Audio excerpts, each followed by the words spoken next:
Jadi beliau senyum, tapi senyumnya marah, Pak. Gimana Pak marah, Pak? Senyum tapi marah.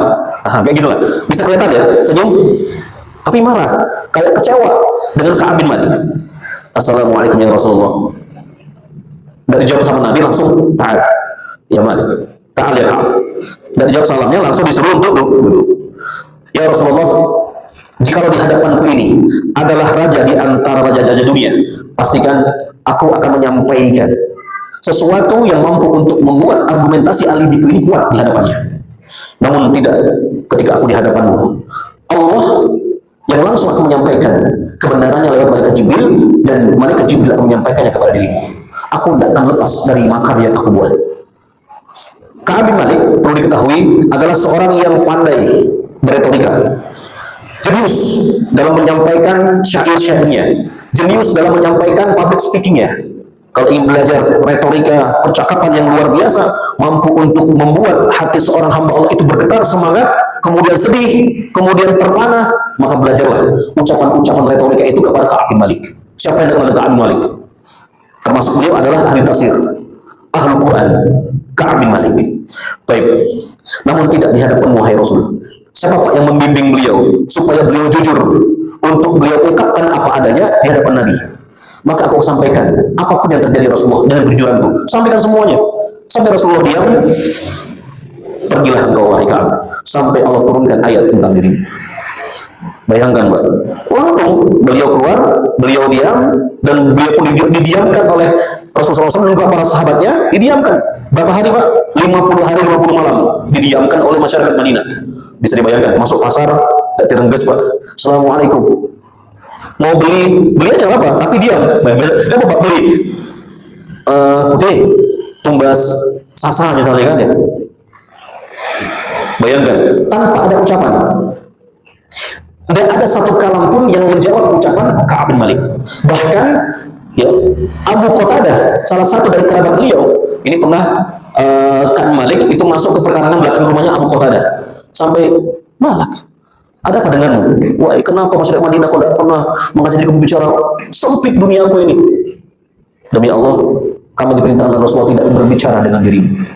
Hanyalah engkau wahai Ka'ab. Bayangkan, wahai Abu Qatadah, engkau adalah karib kerabatku, sampai dirimu itu mengusir diriku, tidak mau bercakap dengan diriku. Itulah perintah Rasulullah SAW.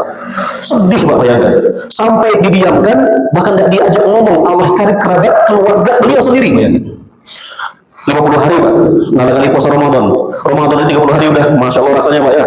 Bayangkan Ramadan 30 hari, rasanya lumayan Pak ya. Ini sampai 50 hari, tidak diajak ngomong, ya, tidak direngges ucapannya. Ya, setiap untaian yang dia ucapkan tidak dijawab, tidak direspon. Bisa bayangkan hidup di tengah masyarakat seperti ini Pak, kayak mau mati. Ya Pak, masuk masjid Firdaus, Assalamualaikum Ustaz, Assalamualaikum Pak Tik. Bayangkan Pak, lagi makan Pak ya, ini berapa harganya Pak? Alhamdulillah. Bisa bayangkan Pak, 50 hari 50 malam dan diajak ngobrol. Masya Allah, seakan-akan dunia ini sempit dari Ka'ab bin Malik. Tapi itulah kejujuran. Nah, jujur ini adalah rahmat dari Allah. Ketika kita berbuat baik, Allah menunjukkan kebaikan kepada kita. Allah bimbing kita ke arah yang baik. Teman-teman, kalau kita berbuat maksiat, berarti kadang Allah Subhanahu Wa Taala ya melelehkan diri kita. Maka ada sebuah doa yang diajarkan oleh Rasulullah SAW. Allahumma la takilna ila anfusina tarfata ain. Ya Allah, janganlah engkau wakilkan ya, kepada kami diri-diri kami walaupun hanya sekejap mata. Artinya apa? Ya Allah, bimbinglah terus ya Allah. Engkau adalah wakil kami ya Allah. Jangan engkau serahkan urusan-urusan kami ya Allah kepada diri-diri kami walaupun hanya sekejap mata. Minta terus bimbingan dari Allah. Wa ma taufiqi illa billah. Minta taufik dan hidayah semua karena Allah. Baik ikhwatal iman rahimani wa rahimakumullah. Nah, kembali kepada tadi. Maka ketika seluruh tubuhnya dia gunakan untuk kebaikan-kebaikan dan sebaliknya dia tinggalkan dari keburukan-keburukan, maka itulah sejatinya dia telah mendapatkan bimbingan dari Allah. Allah telah gerakkan, Allah menjadi wakilnya. Wa may yatawakkal 'ala Allah fa huwa hasbuh. Innallaha balighu amri. Qad ja'ala Allahu likulli syai'in qadra. Ini Pak, ini ada salah satu dari bukti Allah mencintai hamba-hambanya, digerakkan hamba-hamba tersebut. Adakan sebuah hadis, aku akan menjadi tangannya, dengan tangannya dia mampu untuk bergerak. Aku akan menjadi kakinya, dengan kakinya dia berjalan. Mata ya Pak, aku akan menjadi matanya, dengan matanya mampu untuk melihat. Itu artinya Allah menunjukkan dengan hidayah dan taufiknya kepada hamba-hamba Allah yang diridhoi dan dirahmati oleh Allah Subhanahu wa taala. Itu maksudnya Pak, bukan pemahaman wahdatul wujud misalnya Pak. Oh, seakan-akan Allah menyatu dalam tubuh kita, kemudian tak sholat. Wah kebelingan kalau pemahaman seperti itu. Kan begitu. Apa kaulah manunggal kaulah kamu Gusti. Nah, pokoknya gitu-gitulah. Ya, yang paham Pak. Kejauhan. Ya. Kaulah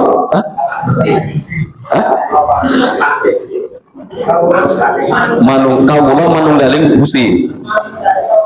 Manunggaling kaulah Gusti gitu loh Pak. Maksudnya ibu yang tahu Pak. Masya Allah ya. Maaf ya. Nah, ini yang dipahami ketika seorang hamba Allah yang melakukan kebaikan dan lebih lagi adalah melakukan ketaatan-ketaatan yang sifatnya nawafil sunnah, maka aku akan menjadi tangannya. Dengan tangannya dia mampu untuk menggerakkan tangannya. Aku akan menjadi kakinya. Dengan kakinya dia akan berjalan kepada hal-hal yang ditaatkan oleh Allah Subhanahu wa taala. Akan menjadi matanya. Dengan matanya dia akan mampu melihat kebaikan-kebaikan. Ini merupakan hidayah petunjuk dari Allah Subhanahu wa taala, termasuk Ka'ab bin Malik. Dituntunnya Ka'ab bin Malik ucapannya yang seharusnya dia mampu untuk mengucapkan dengan retorika, argumentasi, mampu untuk mengelabui Nabi, namun tak luput dari pengelabuhan Allah Subhanahu wa taala. Dituntunnya lisannya untuk jujur di hadapan Nabi. Hatinya jujur di hadapan Nabi. Itu kalau Raja Persia, Kisra, ataupun Heraklius, Raja Romawi, pasti Pak. Tak apusi sampai. Kalau bahasa gitu, Ka'ab bin Malik ngomong tak apusi kon, gitu kan ya. Tapi tidak di hadapan dengan Rasulullah SAW. Allah masih menunjukkan kebaikan kepada sahabat Ka'ab bin Malik radhiyallahu taala anhu. Dan masih banyak sahabat-sahabat lainnya yang mereka diberikan keridhaan oleh Allah radhiyallahu anhum wa radu an. Dzalikal iman khasyya rabbah. Baik ikhwatal iman rahimani wa rahimakumullah.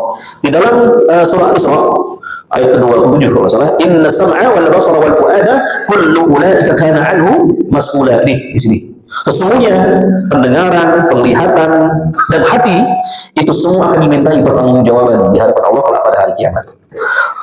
Tadi dalam surah Qaf, ya, ini ayatnya nanti bisa cari Pak. Ma yalfizu min qawlin illa ladaihi raqibun atid. Ya. Tidaklah satu ucapan lafal yang keluar dari lisannya Bani Adam pastikan kecuali akan ada yang mendampinginya untuk mencatatnya, itulah malaikat raqib dan atid. Betul ya Pak? Maka dari itu disebutkan di sini wa afatul lisan katsira. Bahaya lisan itu sangat-sangat banyak. Maka Nabi mengatakan dalam sebuah hadisnya, barang siapa yang mampu untuk menjamin ya mulutnya dengan maaf kedua selangkangannya, kemaluannya maksudnya, maka aku akan menjamin dirinya surga. Mama, ini PR buat kita semua.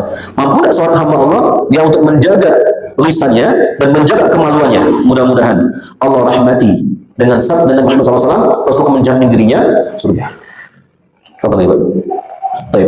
Kadang kita membuat fitnah, kadang kita gibahin orang, tidak sadar kita memprovokasi orang, tidak sadar kita kadang ngumpatin orang, tidak sadar kadang kita mencemooh dengan rasa bangganya, saya lebih baik dari dia. Ini Pak ya, na'udzubillah. Kalau begitu udah sama halnya dengan iblis, kan tidak ada beda dengan iblis. Iblis mengatakan, nah, kalau sudah ada ucapan aku lebih baik dari, nah itu Pak, itu sudah mengarah kepada ucapan-ucapan Azazil. Ya, ucapan iblis Pak. Dengan Azazil, terlalu mulia, nama iblis dipakai Azazil. Dulu Azazil, setelah Allah laknat menjadi iblis. Tapi ikhwatal iman rahimani wa rahimakumullah. Wa kadang Nabi alaihi salatu wasallam, hal yakubun nasin nar ala manakhirihim illa hasaidu alsinatihim. Betapa banyak umat manusia yang ditelungkupkan wajah mereka ke dalam jahanam, ya, ke lembah jahanam, ala manakhirihim, ya, ditelungkupkan wajah-wajah mereka di lembah jahanam, kecuali karena ucapan maksud dan lisan mereka yang keluar dengan untaian-untaian ucapan yang tidak diridhai oleh Allah atau yang dimurkai oleh Allah. Ini Pak, ya mungkin sepele, contoh Pak, ucapan-ucapan ya.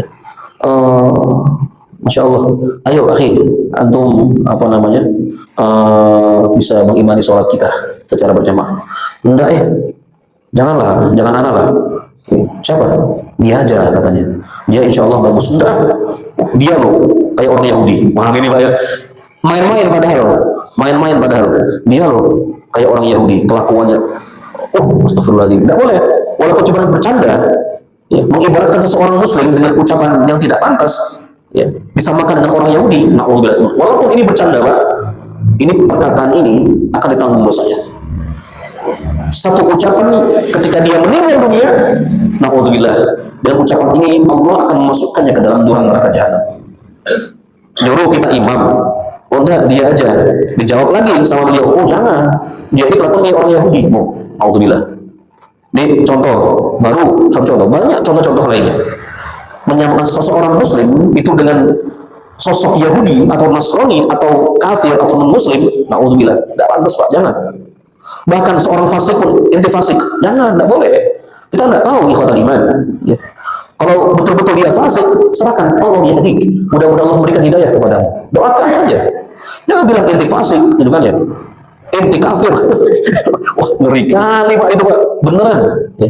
Walaupun bercanda misalnya, atau teman laknat misalnya, kan ada biasa teman-teman gitu kan ya. Wah ini teman laknat, ini bahaya. Karena laknat itu akan mencari objeknya. Kalau betul itu objek dilaknat, dia dapat anak itu. Tapi misalnya si orang temannya ini, sosok ini yang dilaknat, tidak sesuai, maka laknat itu akan mencari. Dia kembali ke arsy, ke langit Pak, dicari lagi, turun lagi. Kalau tidak cocok lagi kepada orang ini, dia akan kembali kepada yang mengutarakannya, yang mengucapkannya. Maka hati-hati, mengucapkan laknat sembarangan. Kecuali kalau kepada Netanyahu, tidak apa-apa, laknat Netanyahu, jelas sudah. Laknat Yahudi, jelas sudah. Laknat Nasrani, jelas sudah. Tapi kalau untuk melaknat saudara-saudara muslim kita, ya, bahkan anak kita, walaupun mungkin anaknya agak sedikit mokong, teman-teman, jangan dilaknat. Berikan keridhaan hati kita, orang tua, doakan anak-anak kita. Kalau kita melaknat anak kita, berarti kita menutup hijab ridha Allah Subhanahu wa taala. Ingat, ridha Allah itu tergantung ridha kedua orang tua. Ridha kedua orang tua itu adalah ridha Allah Subhanahu wa taala. Kemarahan kedua orang tua adalah kemarahan Allah. Kalau hati seorang orang tua ini bermasalah dengan anaknya, berarti siap-siap anak ini akan menjadi anak durhaka. Walaupun sekali lagi saya katakan, anak kita mokong, bukakan hati kita. Mudah-mudahan Allah memberikan rahmat dan hidayah dan ridhonya kepada anak kita. Nonton Pak. Sekarang banyak yang viral, ada anak yang membunuh orang tuanya, naudzubillah. Kan ada Pak ya? Banyak kejadian-kejadian itu Pak, naudzubillah.